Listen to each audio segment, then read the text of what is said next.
I think we'll be working from home for a couple of months more. So Yeah, it's good. you're lucky if that's the case. Yeah, well, Yeah. I don't know if it sometimes is good or it's not that good because the contact with people and it's important. Yeah, well, I felt weird today. It's the third day I've gone in on a Wednesday to Anibit. But yeah, it's okay. You get used to it again. Just first couple of times I didn't really want to, actually. I wanted to stay home. I like my dog and my daughter. Oh, my daughter has to go. But she's only doing 5 subjects because she's doing year 12. So she's home a fair bit too. Yeah. Yeah, but Tessol, they've made both. And yes, I tried to. I'm recording this too. So yeah, don't say anything bad. I asked my boss if we could do every second session online. But he said, no, you're meant to try to come in if possible, unless you've got a bit of a cough or something, don't come in. But if possible, the idea is that you do come in. So today we had 5 people come in, so it was good. We've got about 10 people here. Yeah, I think he thinks because he's paying the electricity and whatnot, and it's part of your visa that it's meant to be that you come in. It's just during COVID time you don't have to come in, but he still wants people to come in. And if the government announced that COVID's officially over, we're not in a state of emergency anymore, which might not be for a whole year, then you do have to come in. Okay. Because I was trying to make it that we only had to come in every second. Yeah, but at this stage they haven't agreed to that. Because the certificate people have got the meetup every second. So meetup days come in, not meetup days don't. But you guys, you don't have a meetup because not enough people in Melbourne. So if you want to do a face-to-face, you have to come on the certificate days, which are Saturdays. And bring your friends. So the 13th of March is the next meetup. And register here on the meetup site. Sorry I was a bit late, everyone. I was just finessing my little PowerPoint and I thought, no one's here. And then I realised, oh, yes, the waiting room. There you are. So that's the meetup site, okay? So that's actually an old one. No, that's not it. That one. Yeah. So the 13th is the next one. And for each meetup now, we have online as well as face-to-face. And if you're going to teach, we have a textbook now. We thought Empower, but then we've gone back to Life. It was Life, then Empower, but now back to Life. Yeah. So because the boss and management, people want to be able to tell people, especially because we've got the online version of Meetup now, exactly what we're doing each Saturday. So it used to be that I taught at a school down the road and I would just bring in stuff that I had left over and other times previous, and you would make lessons from that. But while we still want more meetup people to come, we need to promote the meetups. So if you decide you want to do a meetup, which probably won't be for 4 or 5 weeks down the track because people have already put their hand up, then you'll be given a chapter, the same as we do the 9 o'clock sessions, where you have to choose from English file. Except with this one, we're choosing, from the sounds of things, we're using the Life book. It's been a bit of argy-bargy which book to use. Because I like Empower. But yeah, they've already got the Life books there. Maybe one day we'll change to Empower, I don't know. They're both good books. Anyway, hello everyone. Thank you for coming. Yep, so 3rd of March. Today's the last day for EAP. Yay! Then ESP next week. EAP assignment we're doing today, as well as just a little bit of revision. Yep, and then we do 5 weeks of ESP, and that's the end of term 1.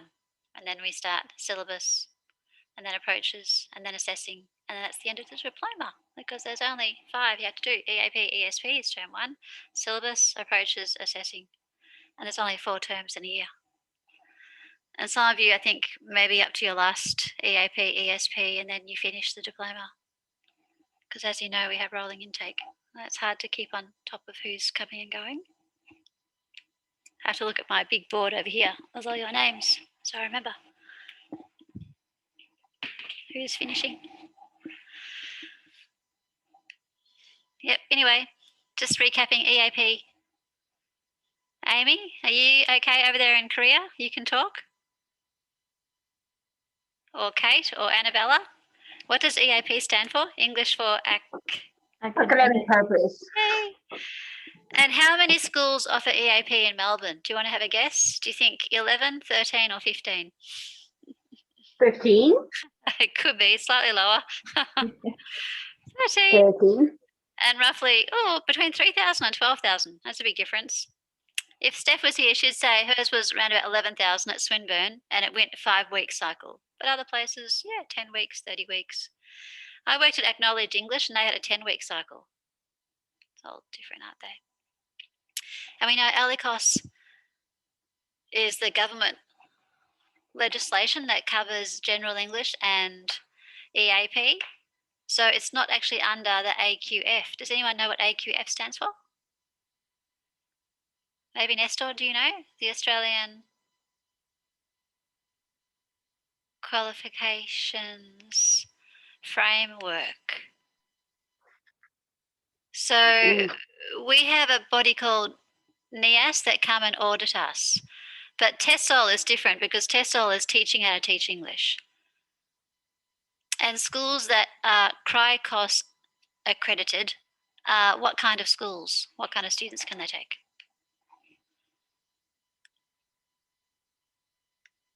Nestor? Nestor's teaching, so yeah, he might know.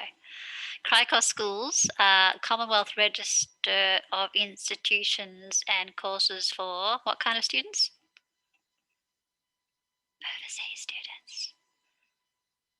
Yay, that's correct. So CRICOS registered schools can take overseas students, students with international visas. I don't know, if you want more details about this, ask Zoe, okay? But ALICOS, I think it was 2011 first came out and then updated 2018. And that's how we run our General English and EAP, through the ALICOS Award or the ALICOS law, the ALICOS legislation. And we know some schools now with COVID, they have, well, I know with aunts, they do hybrid teaching. So they have actually a camera set up. So those who don't want to come in for the aunts classes at the moment can just pick up the lesson live via Zoom, or they can be taught. So if you do the face-to-face observations these days with aunts, they're actually live streaming their classes. Okay. Yeah, but still about half are coming in. But mind you, half means 4 people, the other 4 staying at home. Yeah, with our borders closed, it's quite depressing. Yeah, but it's got here like partially online, fully online during COVID times, EAP courses at the moment. So maybe partially online means like our aunt's doing it. They've got a camera there streaming. EAP criteria. So we know there's EAP 1, 2, and 3. So maybe it could just be like, I only need intermediate, maybe 5.5 to get in. And EAP might be higher. So where I taught at Acknowledge, there was EAP 1, 2, and 3. But EAP can also be called IELTS preparation or PTE. And textbook really depends. So always content based. So it could be science, could be education, and within that they do paragraph formatting, that sort of thing. Talked about that before, haven't we? It's cost markers. Just a bit about assessing, EAP assessing. So, there might be a written grammar, reading, writing test, and definitely a presentation for speaking skills. That's how they did things at Acknowledge, and that was every 5 weeks where I used to work. Acknowledge is also called Melbourne Language Centre. So you had to have done upper int to come across. And the assessing, yeah, so if you buy a textbook that's an IELTS preparation textbook, and I have it back at Aunt's, Annie Bit, where I was today, with the textbook, they have a teacher's book and that had tests in it, so I didn't have to make the tests. And students, if they've come across and they want to do EAP and they're at level 4, they don't know, like talking to people from TOEFL, that's 510, or FCE. Yep, so if you've come from an Asian country, China, Japan, they like the TOEFL there. Of course, here in Australia, we have IELTS and PTE. And I suppose in England, they do more of the elementary and then secondary. And then after secondary, you might do FCE, CAE. CPE. I don't know of anyone who's done CPE. CAE, I know institutions do in Melbourne, but CPE, I don't know. That seems to be really high. C1 level seems like you don't need it to get into even a master's. Like you probably need CAE for a master's, right? You need around about 6.5. Is that correct, everyone? CPE. Yeah, there's not a lot of demand for it. Yep. So this person, Ellen Tonkin, he looked at the IELTS test and compared it with the TOEFL and said that the TOEFL one is not very academic. So IELTS academic and PTE academic are obviously the way to go.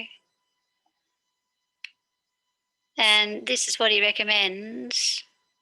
So when students who say, for example, this actually, to tell you the truth, 15 years old. Since I found it to pad out my presentation, everyone.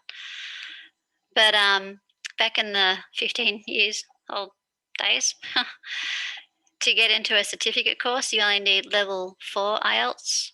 But this is his recommendation. So if you've got, for example, 4.5 IELTS and you're doing a linguistically demanding course, he says that you need 9 months of 20 hours a week studying English. But then linguistically not demanding, like carpentry or, I don't know, cooking, well, that's disputable whether you don't need English for those careers. Yep, he was saying that you only need maybe 9 months of 20 hours a week English. Okay, and so linguistically demanding courses. So if you're level 6.5, you need less time. But over here, if you're doing a job that's a vocational skills-based with your hands, not actually with spoken or using your brain, you don't need any extra English study. I don't know if this is related, everyone, just to fill in a bit of time with my presentation.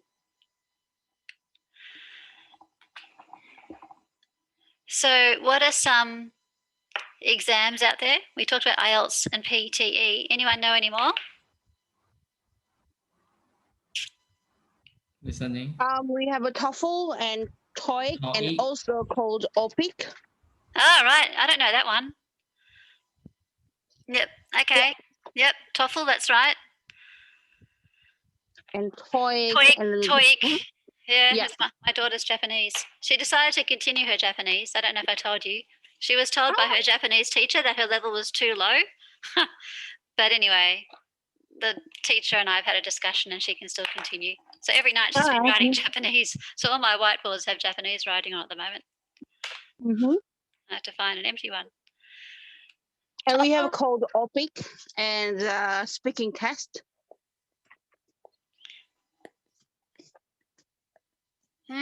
So OPIC, okay. What's the difference between TOEFL and TOEIC?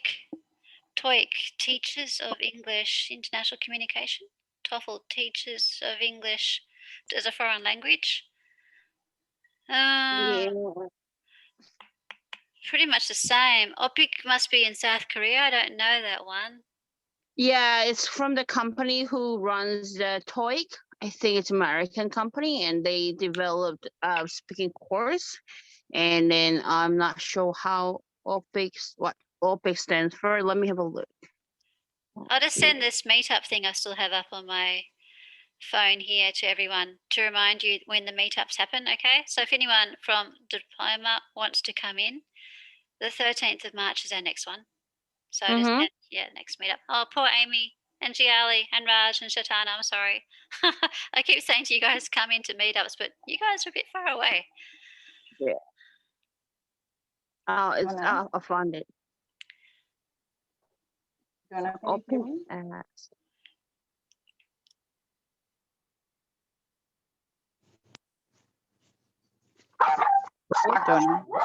Sorry for my dogs. Yeah, it's okay. So TOEIC test measures proficiency in English and TOEFL test measures academic communication. So TOEFL is the academic one. And Cambridge was CAE, or the one below CAE, is it the FLC? You guys who know about that, is it FLC? or FCE. Yeah, only those two. All the places I've taught English in the city, they have FCE and CAE. These two are too low and this one's too high. But Donna, there is another one. If I'm not wrong, that test is made by the University of Michigan. Oh yeah, And if that's I'm the not one wrong, here. the name is Michigan Yeah. test. I'm not sure. Oh, Steph, you're so clever. Yes, that's the Michigan one. This one. It's meant to be MELAB, which I hadn't heard of, and TEEP, another one. This in America, this in England, and PTE we know. IELTS we know.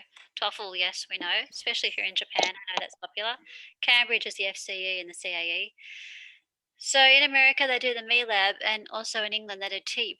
And like what Amy just said, they have the OPIC, OPIC in South Korea, and PT Academic, which is really popular, isn't it? Michigan one, MELAB, is a battery of tests, not a battery like something you put in a toy to make it work. A battery means a lot of things grouped together. You can have a look. TEEP, that's another one. But as you can see, UK institutions offer this test. Just domestically, okay? Just so you know, someone says, oh, I've got TEEP, I got this score. You know, it exists. I didn't know before looking into this. Guys, I know I'm going a bit quick, but I've sent you this. And if I didn't include your name, well, if you can't find this email, it's in the diploma EAP folder. And if anyone hasn't been sent the link, then I'll resend to you. But basically, I send, but always I'm finessing these PowerPoints anyway. So from what I sent you to what it is now, it's slightly different again, because as usual, I find a few typos. But in the folder there, you can find it. So do you know Michael Halliday? He says there's 7 functions. Why we speak is because we want to express our needs, which is instrumental, to influence behaviours of others, regulatory, to form relationships, interactional, to express opinions, personal, to seek information, heuristic, express yourself creatively, imaginative, and to give information, facts, and other stuff like that, representational. So it's this one, EAP, we have to have our students do, representational. And that would mean, so in order to give information, impart information, unless you're doing like for academic English, you don't really do persuasive essays. You can't do it from your own point of view, but you could do like an argumentative essay where you're saying things like pros and cons, but you say in the end what you'd recommend. So a little bit that, but mostly this, out of those needs that Michael Halliday came up with. So basically, we just need to teach students to be able to seek information, inform, compare, order, classify, analyze, infer. So infer is like to deduce, right? You get bits of information and it's not explicitly told, but implicitly it's implied.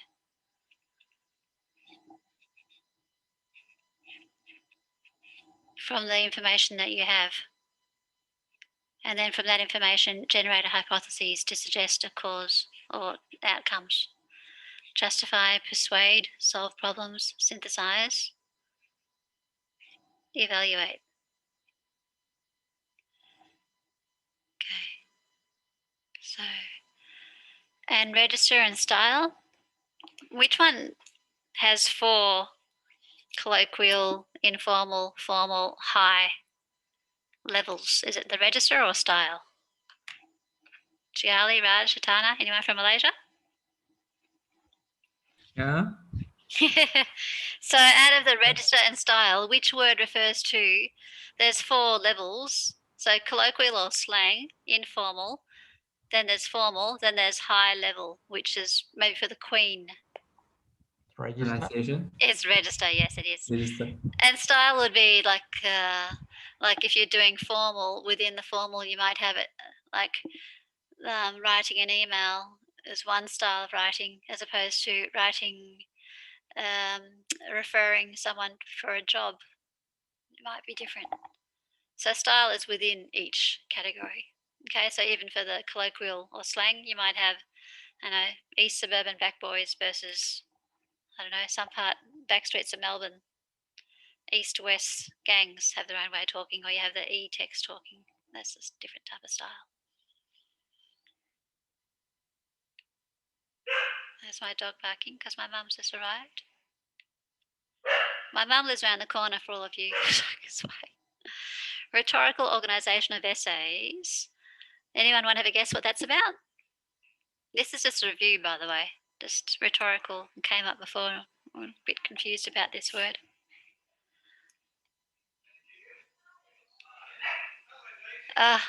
We've got a guy come. He's going to measure up over here, so I might sneak into my daughter's room.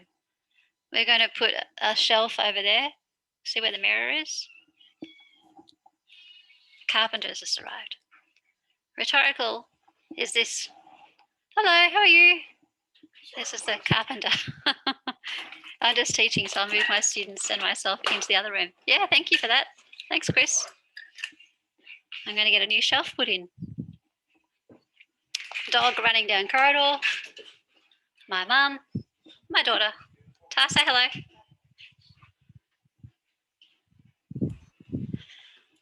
Hello to everyone there. I know. I'll sneak into my bedroom. The carpenter's going to make some noise. He's going to drill some holes to put up another shelf. There.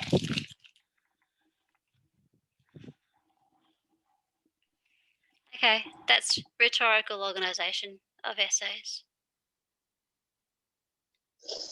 which you could do 1, 2, or 3. Just when you're doing process writing, how things happen, it's just a set text type of writing, but they call it the rhetorical organisation, just so you know. Language proficiency, yep, everyone knows. We can judge that based on IELTS and PTE and whatnot. I don't know why I picked this from the internet and there was no spaces in between. But the proper definition is knowledge of functions, register, formal